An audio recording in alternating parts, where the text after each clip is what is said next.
Hello दोस्तों, नमस्कार। Study for goals में आपका स्वागत है। मेरा नाम है कमलेश महतो और हम लोग चर्चा कर रहे हैं नागपुरी भाषा एवं साहित्य के अंतर्गत बनकेवरा भाग 1 में जो कविताओं का संकलन है उसके बारे में।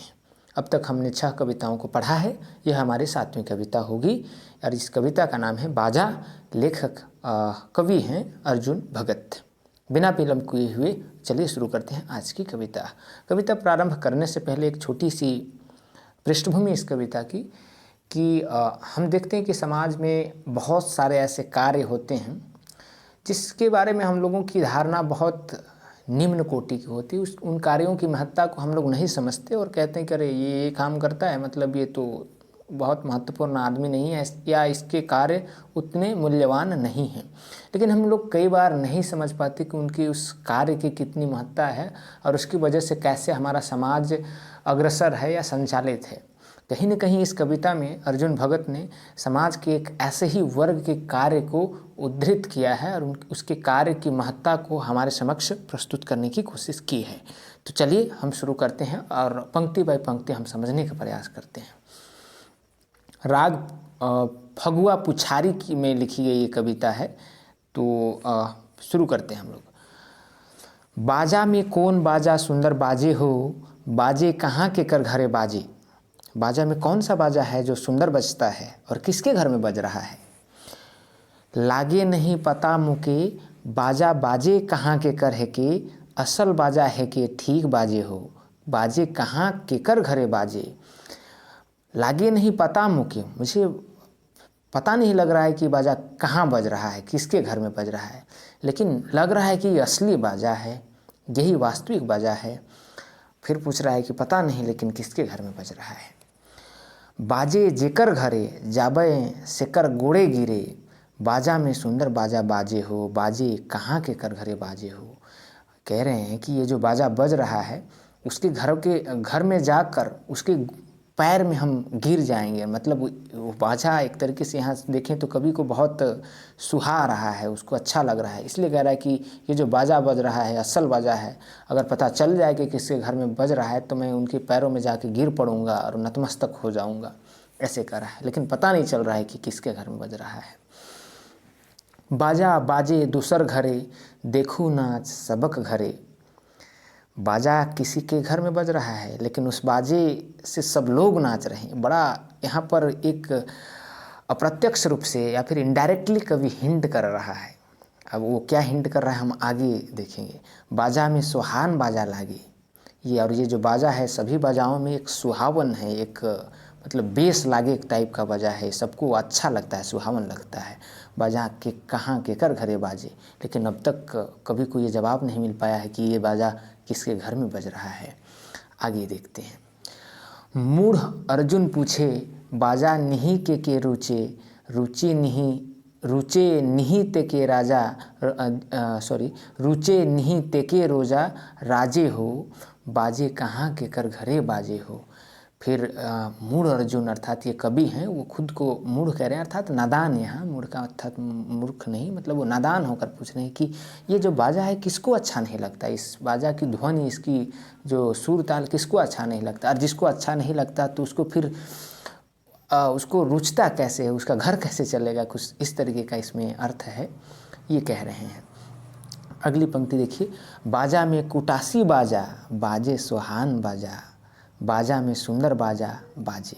अब देखिए कवि को मिल गया जवाब कि वो कौन सा बाजा है जो सुहावन है। तो कह रहे बाजा में कुटासी बाजा। अगर आप कभी लोहार के घर गए होंगे तो बहुत सारे ऐसे धातु होते हैं जिनको पीट कर उनको एक वांछित रूप देते हैं, जो जैसा चाहते हो ऐसा बनाते हैं। जैसे कुल्हाड़ी बनानी हो, चटुआ बनानी हो, हंसुआ बनानी हो तो कुटासी से पीटी जाती है और उसको एक तय रूप में ढाला जाता है, तो उसको कुटासी कहते हैं। जिसे पीटा जाता है हथौड़ा, हैमर जिसको कहते हैं वो।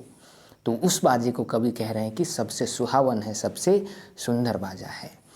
बाजे नहीं कुटासी बाजा, किसान नहीं होबे ताजा। देखिए, बिनु कुटासी बाजा, बाजे न समाठ बजा, बाजा में सुंदर बाजा बाजे। अब देखिए कह रहे हैं कि बाजे नहीं कुटासी बाजा, किसान नहीं होबे ताजा।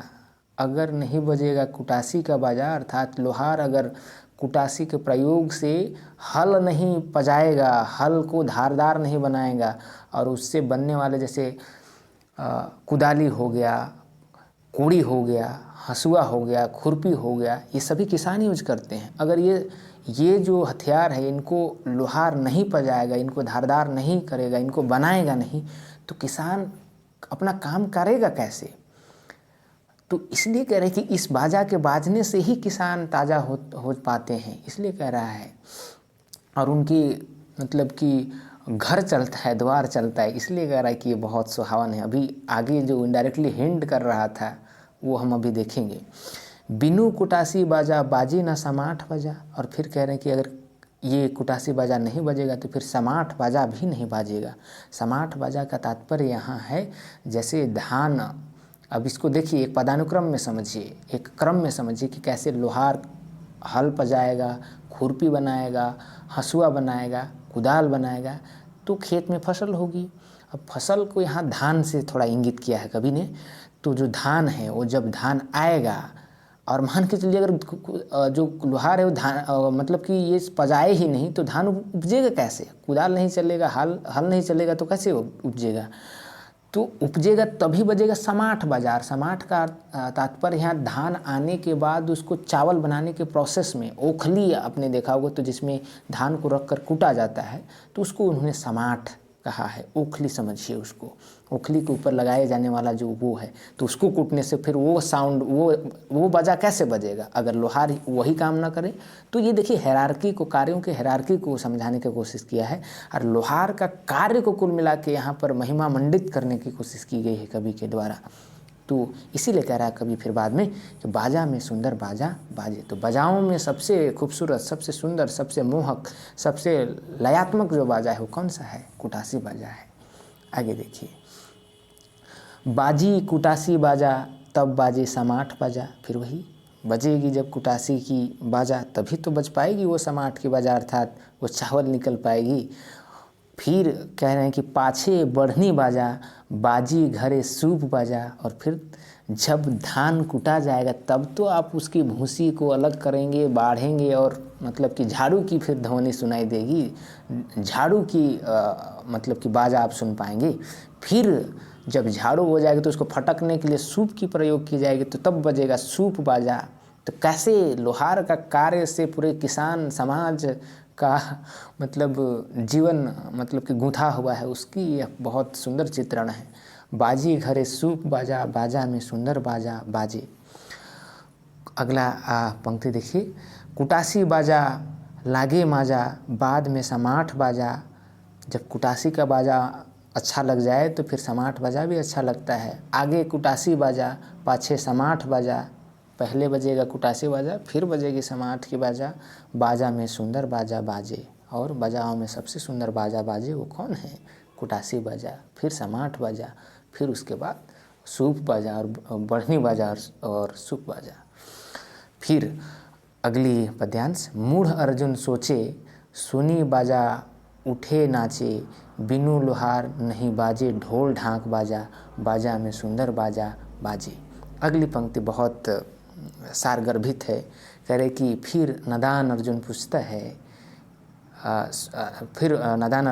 है, सोचता है दरअसल, सुनी बाजा उठे नाचे, मतलब कि ये जो बाजा बजे अब तक, चाहे वो कुटासी की हो और इन सब बजाओं के बजने से अन्य जो बजाएं बज रही, उन बजाओं को सोच कर कभी नाचता है और सोचता है कि बिनु लोहार नहीं बाजे ढोल ढाक बाजा। और समझिए कि कैसे ये इंगित कर रहा है कि यदि मान के चलिए लोहार का कुटासी बाजा नहीं बजेगा तो फिर ये ढोल ढाक कैसे बजेंगे? अगर पेट में आपका अन्न नहीं जाएगा, किसान को लोहार अगर हल नहीं पजाए, खुरपी ना पजाए, तो एकदम ऑब्वियस सी बात है कि खेत में फसल नहीं होंगे, धान नहीं होगा। अब धान नहीं होगा तो पेट में अन्न कहाँ से जाएगा, और अन्न नहीं जाएगा तो आप जो ढोल ढाक है इन बाजाओं का क्या महत्व? आप तभी बजा सकते हैं ना जब आपके पेट में अन्न हो, आप तभी बजा सकते हैं जब आप खुश हों, है ना, आपके घर परिवार सब के पेट में अन्न हो। तो कुल मिला के ये बताने की कोशिश की गई है कि कैसे लोहार का कार्य पूरे समाज के लिए कितना महत्वपूर्ण है और कितना मतलब कि समाज को चलाए रखने के लिए, गति देने के लिए कितना महत्वपूर्ण है। इसी में से मैं वो कह रहा था, इसलिए कह रहा है कि बाजा जेकर घरे बाजे जाबे से कर गोड़े गिरे, इसलिए उस तरीके की बात कर रहा था। और फिर यहाँ जो एक पंक्ति जिसको मैंने फिर बाद में कहा था कि क्या इंगित कर रहा है कि बाजा बाजे दूसर घरे देखो ना सबक घरे। बाजा जो कुटासी का बजता है तो लोहार के घरे ही बजता है, लेकिन उस बाजा की वजह से ही किसान, लगभग जितने भी किसान हैं उनके घर में बाजा बजता है, उनके घर में खुशहाली आती है। उसको यहाँ इंगित किया है। नाच सबक घरे का मतलब सबके घरों में खुशहाली आती है, क्यों? उस कुटासी बाजा से। तो कुल मिला के इस कविता में जो कवि हैं बहुत सहज और साधारण शब्दों में समाज की एक ऐसे कार्य को उजागर करने की कोशिश की है जो प्रायः हम लोग बहुत महत्वपूर्ण उसको नहीं मानते, बहुत उसकी इज्जत नहीं करते। तो ये बात है, इसलिए कविता बहुत सारण से बनने वाले प्रश्नों को, अदरवाइज इस अगर आपने इस कविता की व्याख्या अगर बढ़िया से सुनी होगी तो मुझे नहीं लगता कि किसी तरह के प्रश्न छूटने के इसमें आसार हैं। फिर भी एक बार देख लीजिए आप। इसमें कुछ शब्द हैं। सोहान, इसका मतलब होगा बेस लागे, बढ़िया लागे। कुटासी, हथौड़ा, हैमर। समाट, उखैर में ऊपरे से कुटे वाला लंबा डंडा। पहले होता था, अब नहीं है, अब तो उसके जगह में ढेकी आया था। और उसके बाद तो आप जान ही रहे मेल वगैरह। तो पहले के ज़माने में एक प्रतीक रूप में यूज किया है इस कविता में कवि ने। मूढ़, जेके बुद्धि न रहेला या कम रहेला, तो यहाँ नादान के सेंस में है, इनोसेंट के सेंस में है, मासूम के सेंस में है। बढ़नी झाड़ू।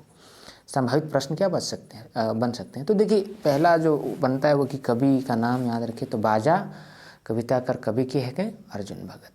बाजा कविता में कौन बाजा के सबसे बेस बाजा कहल जाए है?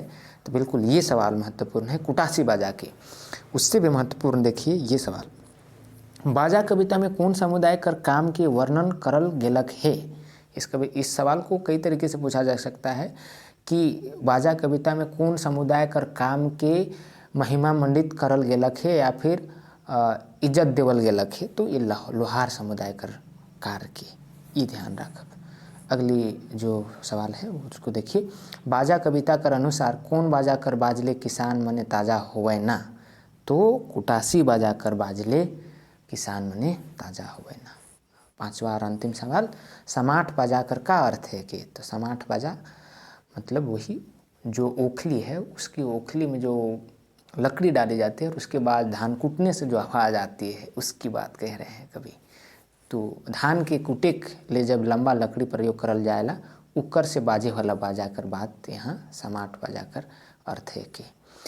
तो ये था आज का वीडियो। कैसी लगी? मुझे तो व्यक्तिगत रूप से कविता बहुत अच्छी लगी। समाज के कैसे वर्ग बहुत अच्छी लगी। समाज के कैसे वर्ग के कार्य को उद्धृत करने का कोशिश की गई है, जो प्रायः एक सामान्य व्यक्ति के लिए, और सामान्य क्या, एक पढ़े लिखे व्यक्ति और समझदार के लिए मुश्किल होता है कि क्या इतना भी सारगर्भित काम हो सकता है, इतना इंटरकनेक्टेड हो सकता है इसका कार्य, नहीं सोच पाते। तो इसलिए मुझे अच्छी लगी। बाकी आपको कैसी लगी यह कविता और इसके भावार्थ, इसके प्रश्न आप ज़रूर कमेंट बॉक्स में बनाइए, और चैनल पर नए हैं तो सब्सक्राइब करें। धन्यवाद। जोहार।